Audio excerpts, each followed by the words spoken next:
আসসালামু আলাইকুম। ওয়ালাইকুম আসসালাম। আচ্ছা, আমার একটা প্রশ্ন, অলি আল্লাহগণ ওফাতের পরেও মানুষের উপকার করতে পারেন কি? এটা একটু জানার প্রয়োজন আমার। তাহলে শোনো, আল্লাহর অলিগণ সম্পর্কে হযরত রাসূল সাল্লাল্লাহু আলাইহি ওয়াসাল্লাম ফরমান, আলা ইন্না আউলিয়াল্লাহি লা ইয়ামুতুনা। এ কথার অর্থ, জেনে রেখো, নিশ্চয় অলি আল্লাহগণ অমর। আবার অন্য হাদিসে কি বলেছে জানেন? হাদিসে আল্লাহ রাসূল সাল্লাল্লাহু আলাইহি ওয়াসাল্লাম ইরশাদ করেন,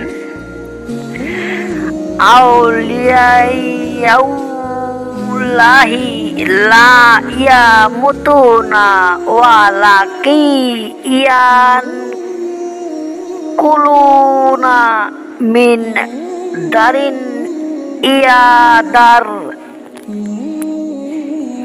এ কথার অর্থ, আল্লাহর অলিগণ মৃত্যুবরণ করেন না, বরং তারা এক ঘর থেকে অন্য ঘরে স্থানান্তরিত হন মাত্র। তাফসিরে কাবির ৩য় খণ্ড, পৃষ্ঠা 1881। ভালো লাগলো। পবিত্র আল কোরআনে এর কোনো দলিল আছে কিনা এটা একটু জানতে চাচ্ছি।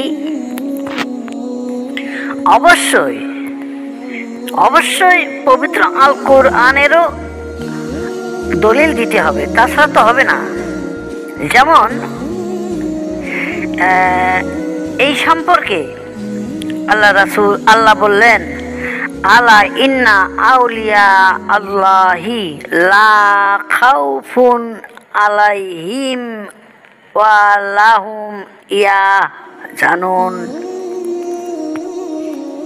এই কথার অর্থ, আল্লাহ বললেন, জেনে রেখো, আল্লাহর বন্ধুদের কোনো ভয় নেই এবং তারা দুঃখিত হবে না।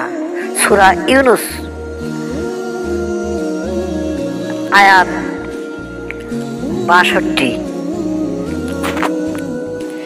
কারণ প্রকৃতপক্ষে তারা আল্লাহর বন্ধু বলেই আল্লাহ তাআলা স্বীয় বন্ধুর খাতিরে মানুষের জন্য রহমত প্রদান করেন। তাহলে আজ উঠি, খুব ভালো লেগেছে। আসসালামু আলাইকুম। ওয়ালাইকুম আসসালাম ওয়া রাহমাতুল্লাহ।